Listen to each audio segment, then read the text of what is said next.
Alors on a débuté notre réunion avec ce chant. En toi, je sais qui je suis.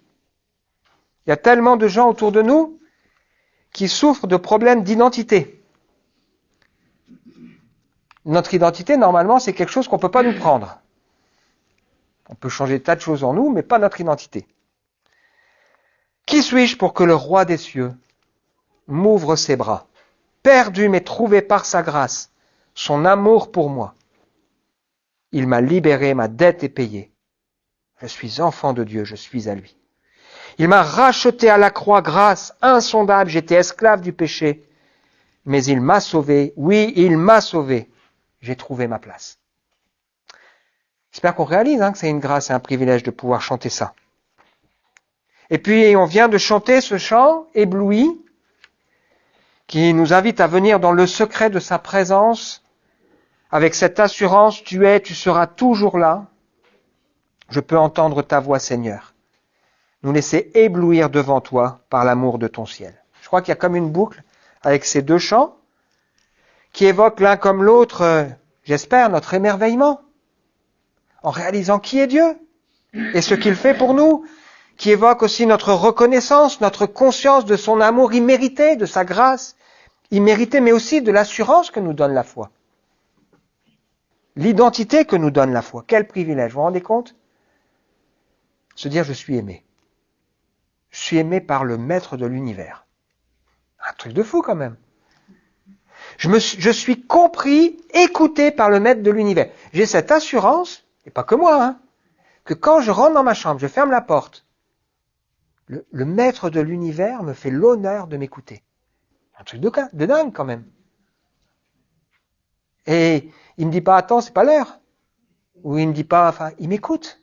Quel privilège de se savoir accepter, pardonner, de savoir qu'on a du prix à ses yeux, et même qu'il veut nous rendre utiles entre ses mains. Un truc incroyable.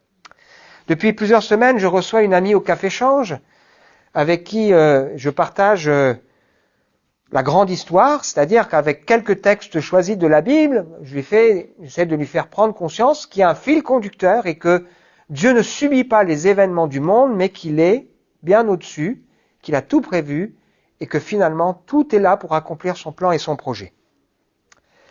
Je lui évoque le fait, comme nous l'avons lu dans différents textes ce matin, qu'avant même la fondation du monde, Dieu avait déjà choisi de donner Jésus comme un sacrifice pour sauver les hommes. Il n'avait pas encore créé le monde, il n'avait pas encore créé les hommes, il n'avait pas encore eu la chute, mais il avait déjà tout prévu. Ça donne le tournis, Et la Bible va jusqu'à nous dire que, avant même la fondation du monde, il nous avait choisis pour que nous soyons saints, irréprochables, il nous a aimés, c'est ce qu'on a lu dans la lettre aux Éphésiens, il nous a destinés d'avance à être ses enfants adoptifs en Jésus-Christ. Waouh! Et donc cette amie, quand je lui évoque ça, elle est troublée. Et elle me dit, moi, à la place de Dieu, j'aurais mis un terme à l'humanité. Bon, heureusement qu'elle n'est pas Dieu. Mais je lui explique que si Dieu a malgré tout créé le monde et l'humanité, c'est que ça, dans son projet, dans son plan, ça vaut la peine. Et ça veut dire que malgré tout, même si c'est difficile pour nous aujourd'hui, ça concourt à sa gloire. Et souvent, j'explique à des gens qui viennent au Café Change qu'entre ce que vivaient Adam et Ève, quand même, c'était génial, le monde était parfait, il n'y avait pas la maladie, il n'y avait pas la mort, il n'y avait pas la souffrance, il n'y avait pas la nature abîmée, il n'y avait pas les tensions dans le couple, et surtout, il y avait cette relation facile avec Dieu.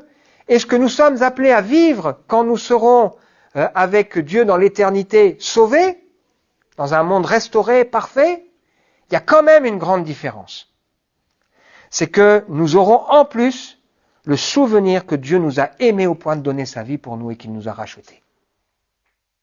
Mais je crois qu'il faut d'ailleurs ajouter autre chose en plus. C'est qu'il y aura encore une différence supplémentaire par rapport à la situation d'Adam et Ève. C'est que non seulement nous partagerons la gloire de Dieu, mais le Seigneur nous récompensera pour ce que nous aurons fait par rapport à notre foi pour son service. C'est pas rien quand même. Le Seigneur promet qu'il y aura des récompenses pour notre marche avec lui. Évidemment, à partir du moment où on le laisse et on le fait Non pas pour recevoir, mais on le fait par amour pour lui. Il aurait pu nous prendre dès qu'on a découvert le salut. Mais il a choisi de nous laisser sur terre alors qu'il sait que le monde est difficile. Il y a deux mots qui caractérisent souvent le monde dans lequel nous nous trouvons dans la Bible, c'est pervers et corrompu. Pervers, ça veut dire qui se plaît à faire le mal ou qui encourage le mal, c'est vrai. Et corrompu, ça veut dire qui transforme tout en quelque chose de mauvais, qui corrompt. C'est exactement ça. Le monde a été parfait, il est corrompu. L'être humain a été créé parfait, il est corrompu.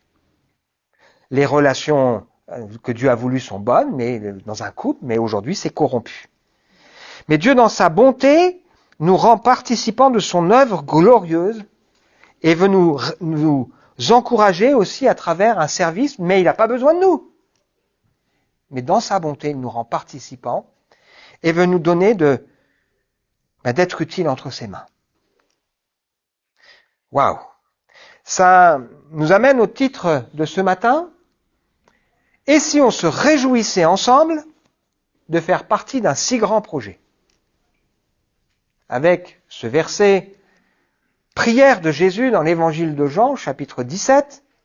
Père, mon désir est que ceux que tu m'as donnés soient avec moi là où je serai et qu'ils contemplent ma gloire. Ou qu'ils partagent aussi ma gloire. Et si on se réjouissait de comprendre qu'on fait partie d'un grand projet et que dans ce projet, nous avons notre place. Jésus est l'homme le plus heureux du monde, quand bien même il a été l'homme de douleur, et ce qui le rendait heureux en particulier, c'était cette espérance, la joie de nous avoir avec lui dans le ciel. Waouh! Alors on a débuté depuis quelques semaines maintenant l'hymne à la joie, à travers cette lettre que Paul a écrite aux gens qui sont à Philippe, qui se posaient des questions en se disant mais Paul il doit être découragé avec tout ce qu'il a pris sur la tête par rapport à sa foi, et qui trouve finalement un homme qui, malgré le contexte compliqué, se réjouit dans le Seigneur. Et qui invite ces gens à se réjouir en Dieu. Et ce matin, nous allons considérer une nécessité pour nous par rapport au salut que Dieu nous a acquis. C'est facile, c'est 1, 2, 3. Une nécessité, 2 principes essentiels comme clé de la vie chrétienne et 3 motivations. Pour ça, on va relire ensemble un peu le contexte. On est dans le chapitre 2. On a déjà étudié ces passages les semaines précédentes, mais je pense que ça vaut la peine de les relire. N'avez-vous pas trouvé dans le Christ un réconfort? Et moi je dis, quel réconfort d'avoir le Seigneur. À la fois quand c'est difficile, mais aussi quand on maîtrise rien. Dans l'amour, un encouragement ou un soulagement, et par l'Esprit, une communion entre vous. N'avez-vous pas de l'affection, de la compassion et de la bonté les uns pour les autres? Rendez donc ma joie complète. Tendez à vivre en accord les uns avec les autres, et pour cela, ayez le même amour, une même pensée, tendez au même but. Ne faites donc rien par esprit de rivalité ou par un vain désir de vous mettre en avant. Au contraire, par humilité, considérez les autres comme plus importants que vous-même, et que chacun de vous regarde non ses propres qualités, mais celles des autres. Tendez à vivre ainsi entre vous, car c'est ce qui convient quand on est uni à Jésus-Christ. Puis la dernière fois, on a regardé ce texte d'une profondeur incroyable. Si vous n'étiez pas là, je vous invite vraiment à écouter le message de la semaine dernière. Jésus, lui qui dès l'origine était de condition divine, ne chercha pas à profiter de l'égalité avec Dieu, mais il s'est dépouillé lui-même. Et il a pris la condition du serviteur. Il se rendit semblable aux hommes en tout point, et tout en lui montrait qu'il était bien un homme. Il s'abaissa lui-même en devenant obéissant jusqu'à subir la mort, oui, la mort sur la croix. C'est pourquoi Dieu l'a élevé à la plus haute place et lui a donné le nom qui est au-dessus de tout nom, pour qu'au nom de Jésus, tout être s'agenouille dans les cieux, sur la terre et jusque sous la terre, et que chacun déclare: Jésus-Christ est Seigneur, à la gloire de Dieu le Père. Waouh! Et maintenant, pour nous, mes chers amis ou mes bien-aimés, vous avez toujours été obéissants. Faites donc fructifier votre salut, avec crainte et respect, non seulement quand je suis présent, mais bien plus maintenant que je suis absent. Car c'est Dieu lui-même qui agit en vous pour produire à la fois le vouloir et le faire, conformément à son projet plein d'amour. Faites tout sans vous plaindre, sans discuter, pour être irréprochables, purs, des enfants de Dieu sans tache, au sein d'une humanité corrompue et perverse. Dans cette humanité, vous brillez comme des flambeaux dans le monde, en portant la parole de vie. Ainsi, lorsque viendra le jour du Christ, vous serez mon titre de gloire, la preuve que je n'aurai pas couru pour rien, que ma peine n'aura pas été inutile. Et même si je dois m'offrir comme une libation pour accompagner le sacrifice que vous offrez à Dieu, c'est-à-dire le service de votre foi, je m'en réjouis et je me réjouis avec vous tous. Vous aussi, de la même manière, réjouissez-vous et réjouissez-vous avec moi. Amen. Une nécessité pour nous, c'est de faire fructifier notre salut. Ce texte nous rappelle que le salut, le but, c'est pas seulement que nous n'allions pas en enfer.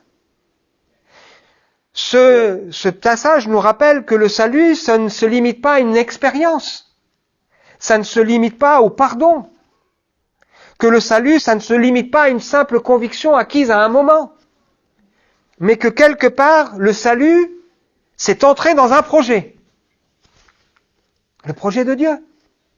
Le projet bienveillant de Dieu pour nous.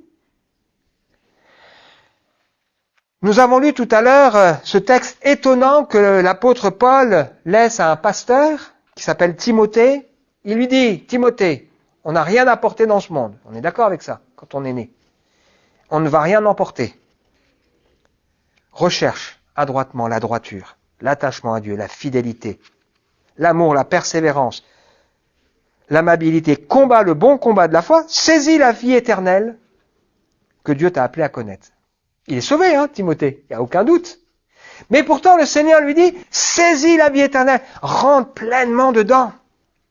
Rentre pleinement dans le projet que Dieu a pour toi. Fais fructifier ton salut, c'est-à-dire, l'idée c'est extraire autant que possible tout ce qu'on peut en sortir. Il y a tellement de belles choses à découvrir, encore pour nous, mais il y a aussi tellement de choses à vivre par la grâce du Seigneur. Le salut, c'est un miracle qui s'obtient par grâce, par le moyen de la foi. On sait que c'est ici-bas que les choses se décident, que c'est important pour chacun d'entre nous d'être au clair par rapport à notre salut, mais aussi d'avoir conscience qu'il y a la colère de Dieu qui est là, contre ceux qui n'auront pas fait la paix avec lui, et qu'il est indispensable pour nous, déjà de faire le choix dans notre vie, mais aussi de permettre à d'autres de découvrir aussi cette grâce. Le salut, c'est sérieux. C'est sérieux le salut. Et la Bible nous parle de l'obéissance de la foi, elle nous évoque ici l'idée de vivre notre salut avec crainte et respect. Cette crainte respectueuse de Dieu. C'est pas rien quand même. Et respect pour le Seigneur dans notre manière de vivre. Le projet de Dieu, c'est quoi? C'est pas simplement de nous mettre dans un endroit, mais le projet de Dieu, c'est de nous avoir avec lui. Si on imagine le ciel sans Jésus, c'est pas le ciel, ça. Ça, c'est un fantasme.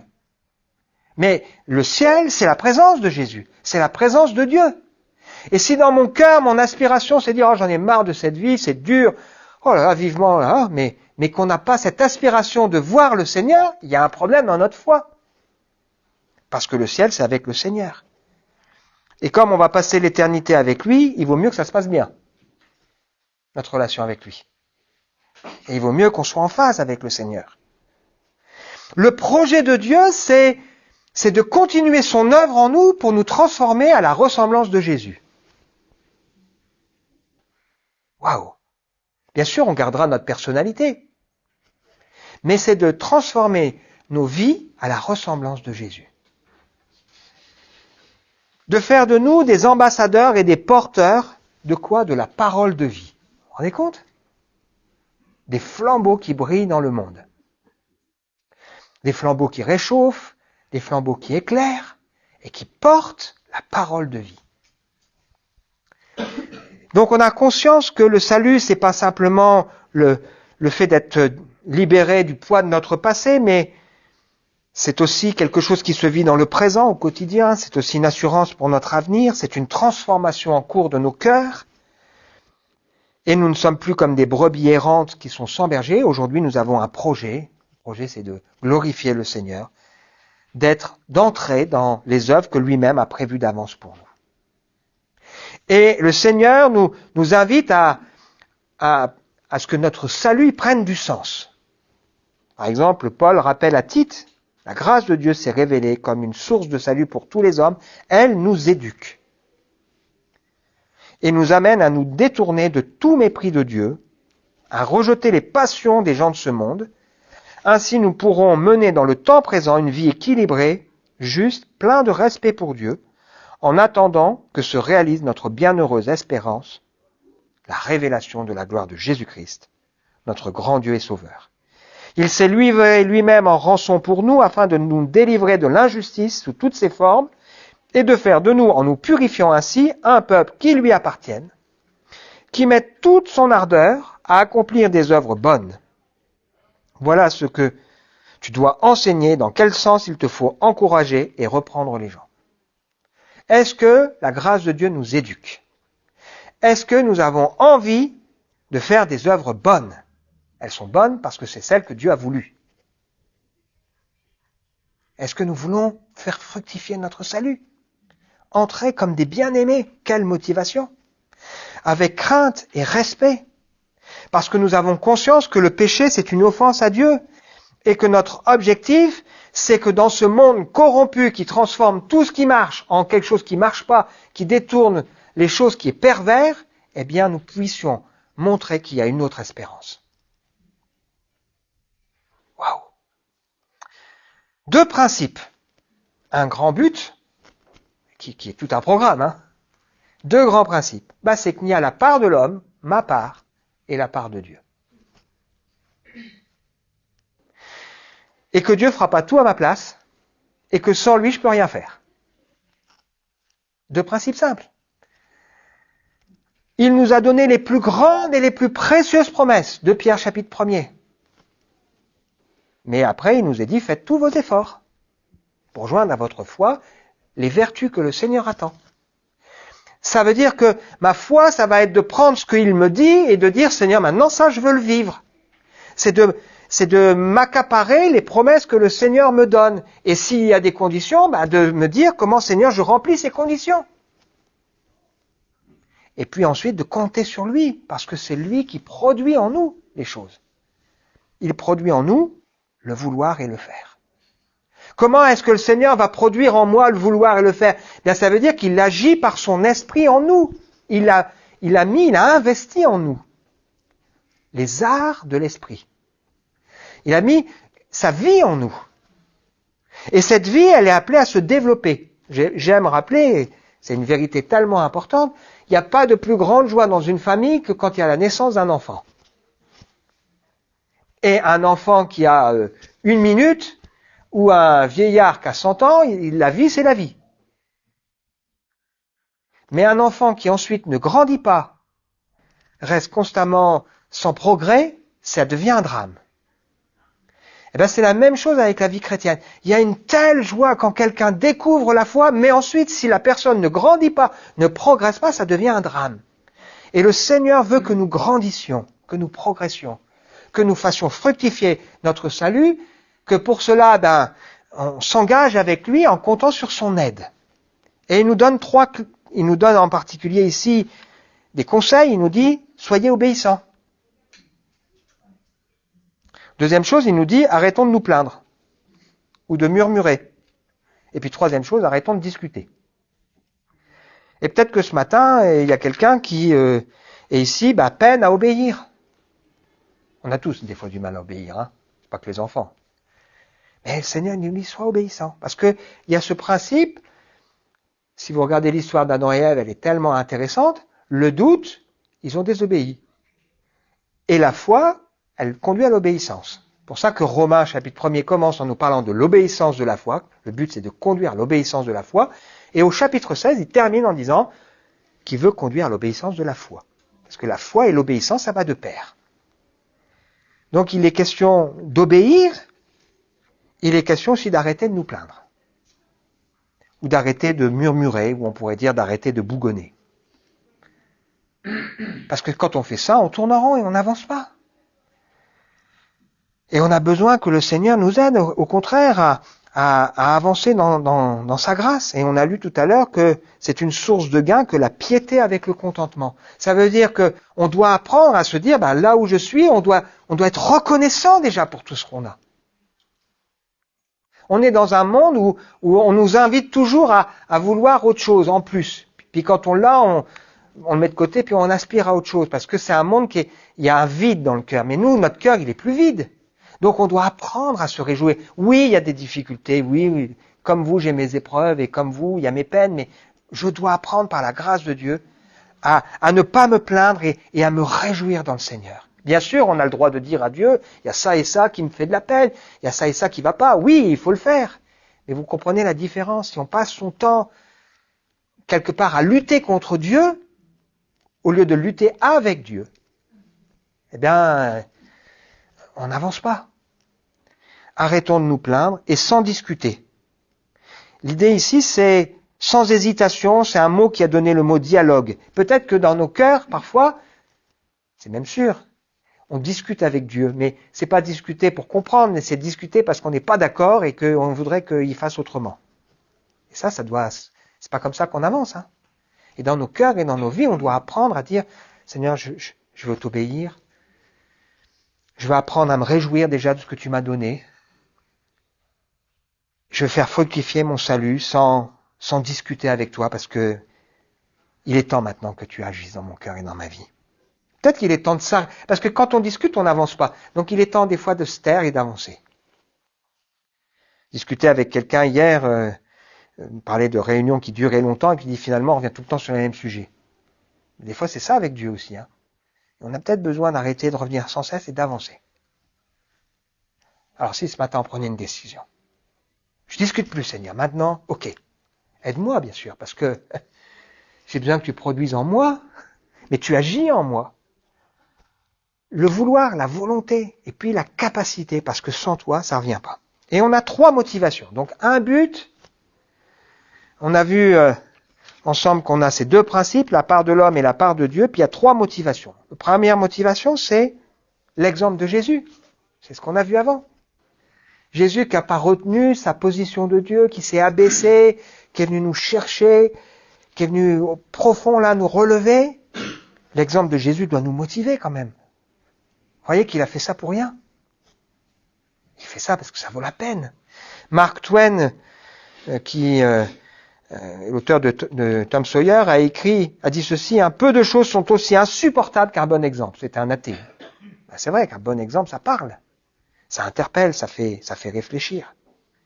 Et on a besoin de réaliser que Jésus, c'est pas seulement un sauveur, mais c'est aussi un modèle. Il est une porte et un chemin. Il faut passer par la porte, mais il faut ensuite suivre le chemin, qui est Jésus. Et donc, rien que l'amour de Dieu, les souffrances de Jésus, l'exemple de Jésus, le prix payé pour nous, ça doit nous motiver. À nous dire, Seigneur, je peux pas ne rien faire, quoi. Je veux vraiment que dans ma vie, je veux briller comme un flambeau dans ce monde corrompu et pervers et porter la parole de vie. C'est la deuxième motivation, c'est à cause de ceux qui nous entourent. C'est à cause de ceux qui nous entourent, ça doit nous motiver, ça. Ceux qui nous entourent, si le Seigneur, il n'y avait plus personne qui doit découvrir le salut, bien on serait plus là. Si on est là, c'est parce qu'il y a encore des gens qui doivent découvrir le salut. Et donc, comment les gens vont découvrir le salut? Évidemment, c'est Dieu qui se révèle, mais il le fait à travers qui? L'Église. À travers des croyants. Et il fait de nous des flambeaux, ça réchauffe des flambeaux, ça éclaire, qui portent la parole de vie dans le monde. Évidemment, ça veut dire qu'on doit mener une vie qui reflète quelque chose. Dans cette humanité corrompue, qui se plaît à faire le mal, perverse, qui change une chose bonne en une chose qui est mauvaise. Vous vous rendez compte de la mission que le Seigneur nous confie? Et imaginez qu'un jour quelqu'un nous dise, tu savais toi, et tu m'as rien dit? T'as pas prié pour moi? Alors que tu sais que Dieu t'entend quand tu pries? Vous vous rendez compte la claque qu'on prendrait? Non, on veut vraiment se laisser, Seigneur. On veut faire fructifier ton salut dans nos vies. On veut produire du fruit pour toi. Et puis si on en produit déjà, le Seigneur il va encore travailler dans nos cœurs pour qu'on en produise plus. Et la Bible nous invite à veiller à ce que la parole de Dieu ne soit pas blasphémée à cause de nous. C'est le terme que la Bible en emploie, c'est que des gens ils trouvent prétexte à cause de nous à dire c'est ça être chrétien. Alors des fois ils le font mais ils n'ont pas raison. Soyez toujours prêts à défendre avec douceur et respect devant quiconque vous le demande, raison de l'espérance qui est en vous. Ayez une bonne conscience, afin que là même où on vous calomnie comme si vous étiez des malfaiteurs, ceux qui décrivent votre bonne conduite en Christ soient couverts de confusion. Il vaut mieux souffrir, si telle est la volonté de Dieu, en faisant le bien, plutôt qu'en faisant le mal. De toute façon, dans le monde, on souffre. Il vaut mieux souffrir pour la bonne cause, pour le Seigneur, pour combattre le bon combat. On est critiqué, oui, il vaut mieux être critiqué parce qu'on marche avec Dieu que pour d'autres choses. On veut faire fructifier les arts que le Seigneur nous a donnés, avec sagesse et respect, avec douceur et humilité. Nous avons notre part, mais le Seigneur veut aussi se servir de nous dans sa grâce. Donc on est motivé par l'exemple de Christ, on est motivé par ceux qui sont perdus autour de nous, et j'imagine que si on vous donne une feuille là, et puis on vous dit allez, note le nom de personnes qui sont perdues. On a tous, on va dire encore une feuille s'il te plaît Raphaël, puis encore une feuille. Non mais, il y en a beaucoup des gens qui sont perdus. Donc ça veut dire qu'on a besoin que des gens découvrent le salut, c'est sérieux. Et la troisième chose qui doit nous motiver, à cause de ceux qui nous ont conduits au salut, ou qui ont investi pour que nous puissions être sauvés. L'apôtre Paul évoque l'idée que il sait que les Philippiens, d'une certaine manière, seront son titre de gloire. C'est-à-dire, dans la présence de Dieu, il y aura cette joie que le Seigneur lui donnera, que sa vie aura servi au salut de personne. Et c'est important pour nous déjà d'être reconnaissants pour ceux qui ont investi pour que nous puissions être sauvés, qui nous ont précédés, ou ceux qui nous ont rendu témoignage. J'espère qu'on est reconnaissant pour ça. J'ai découvert la foi dans une église où, j'ai déjà eu l'occasion de le dire, il y a des gens qui ont vraiment tout donné pour que le Seigneur, il y a un témoignage de foi à cet endroit. Ils ont vraiment investi. Franchement, c'est une leçon qui doit nous faire réfléchir. Cette semaine, il y a quelqu'un qui avait fait promettre de donner pour le projet d'église. Comme il sait que maintenant on est en phase de signer, il a tenu promesse. Et quand je sais que c'est quelqu'un qui est même pas à temps plein au niveau salaire, waouh, ça me fait réfléchir. Il investit parce qu'il croit que c'est important que des gens découvrent l'évangile. Il y a des gens qui ont investi dans le café-change quand j'ai ouvert le café-change. Il y a une responsabilité par rapport à ça.